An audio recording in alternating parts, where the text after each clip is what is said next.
Hello dear, मैं महेश राठौड़। आज हम सीखने वाले हैं जब दो समांतर रेखा को एक तिर्यक रेखा काटती है तो कौन कौन से कोण बनते हैं। आप वीडियो में लास्ट तक बने रहना, जिससे आपके सारे डाउट क्लियर हो जाएंगे। और दो समांतर रेखाओं को एक तिर्यक रेखा काटती है और जो कोण बनते हैं वो कोणों में आज के बाद आपको कभी भी कोई भी दिक्कत या परेशानी नहीं जाएगी ये वीडियो देखने के बाद। तो देखो, यहाँ पर देखो, ये दो समांतर रेखाएं हैं। इसको एक तिर्यक रेखा क्या कर रही है, काट रही है। तो यहाँ पर 8 कोण बन रहे हैं। देखो, इसको नाम दिया कोण 1, इसको 2, इसको 3, इसको 4, यहाँ 5, यहाँ 6, यहाँ 7 और यहाँ 8। कितने कोण बन रहे हैं? 8 कोण बन रहे हैं। तो सबसे पहले हम देखेंगे कि अंतःकोण कौन से है। अंतःकोण मतलब अंदर वाले। ये समांतर रेखा है ना, इसके अंदर वाले कोण कौन सा है? कोण 3 और कोण 4। कोण 3, कोण 4, उसके बाद कौन सा बन रहा है? कोण 5 और कोण 6। तो प्यारे बच्चों, ये क्या है? अंतःकोण है। अब इन्हीं को आंतरिक कोण भी कहेंगे हम, है ना। तो ये अंदर बने हैं। अब देखते हैं बाह्य कोण। क्या देखते हैं? बाह्य कोण। बाह्य कोण मतलब ये समांतर रेखा है, इसके बाहर की ओर बने हुए कोण। तो इसके समांतर रेखा की बाहर की ओर बने हुए कोण कौन से हैं? तो कोण 1, कोण 2, कोण 7 और कोण 8 ये बने हुए हैं। तो देखो, हमने आंतरिक कोण देख लिए कौन कौन से? 3, 4, 5, 6। फिर बाह्य कोण देखे कौन से? 1, 2, 7, 8। अब देखते हैं अंत एकांत। तो बच्चों, यहाँ जेट आकार की आकृति बनती है और इससे जो बनते हैं कोण वो क्या कहलाते हैं? एकांतर कोण कहलाते हैं। तो यहाँ पर देखो, अंत एकांतर कोण मतलब अंदर वाले एकांतर कोण। तो अंदर वाले एकांतर कोण देखेंगे हम लोग। तो यहाँ पर देखो, ये बन रहा है जेट, एक जेट ये बन रहा है, ये और ये। तो यहाँ पर देखो, ये कोण 3 बराबर क्या हो जाएगा? कोण 6 हो जाएगा। यहाँ पर लिखेंगे कोण 3 बराबर कोण 6। ये आपस में बराबर हो जाएंगे। क्यों? क्योंकि ये एकांतर कोण है और जब भी जेट आकार की आकृति बनेगी वहां पर एकांतर कोण बनेंगे। अब यहाँ पर देखो, एक जेट ये बन रहा है, ये और ये। तो यहाँ पर कौन सा कोण है? 4 और कोण 5 बराबर हो जाएंगे। तो यहाँ पर लिखेंगे कोण 4 बराबर कोण 5। तो ये क्या हो गए? अंत एकांतर कोण। अब देखते हैं बाह्य एकांतर कोण। तो बाह्य एकांतर कोण देखो, यही जेट आकार की आकृति बन रही है और इसमें बाहर की ओर क्या बन रहा है? देखो, ये बना, ये बना, ये बना। तो कोण 1 बराबर कोण 8 हो जाएगा।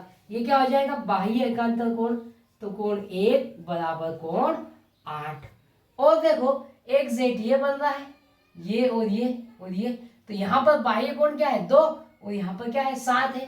तो ये क्या हो जाएंगे? कोण 2 और कोण 7 बराबर हो जाएंगे। तो यहाँ पर लिखेंगे कोण 2 बराबर कोण 7। क्यों? क्योंकि ये बाह्य एकांतर कोण है। आपको समझ में आया होगा। अब लेते हैं शीर्षाभिमुख कोण।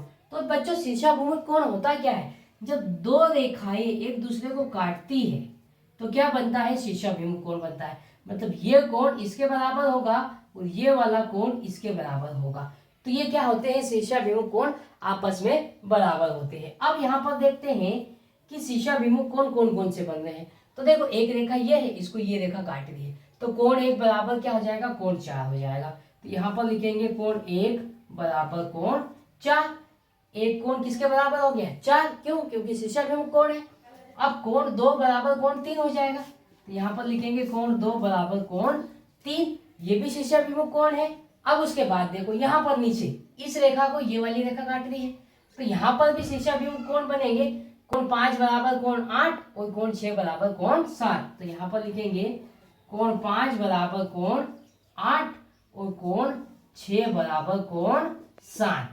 क्या है ये? शीर्षाभिमुख कोण है। अब देखते हैं संगत कोण। यहाँ पर देखो, कोण 1 बराबर कोण 5 होगा, क्योंकि देखो ये दोनों समांतर रेखाओं के ऊपर वाले कोण है और तिर्यक रेखा के एक तरफ के कोण है। तो यहाँ लिख देंगे कोण 1 बराबर कोण 5।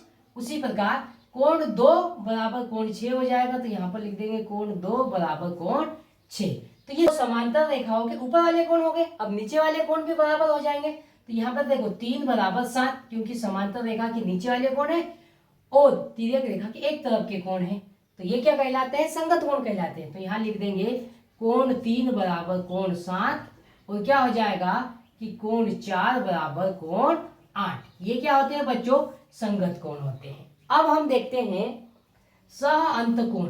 सहअंतकोण। अब ध्यान रखना, सहअंतकोण क्या होता है, जब दो समांतर रेखा को एक तिर्यक रेखा काटती है तो तिर्यक रेखा के एक ही तरफ के अंदर के कोण, मतलब यहाँ पर कोण 4 प्लस कोण 6 बराबर कितना हो जाएगा, 180 होता है।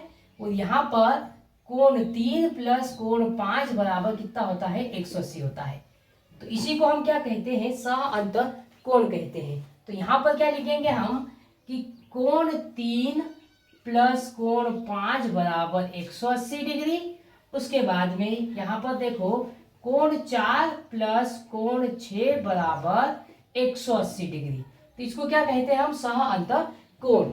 तो प्यारे बच्चों, इस प्रकार हम अंतर रेखा को एक तिर्यक रेखा काटती है तो कौन कौन से कोण बनते हैं और कौन सा कोण किस कोण के बराबर होता है, ये हम बड़े ही आसान तरीके से समझ लिया है।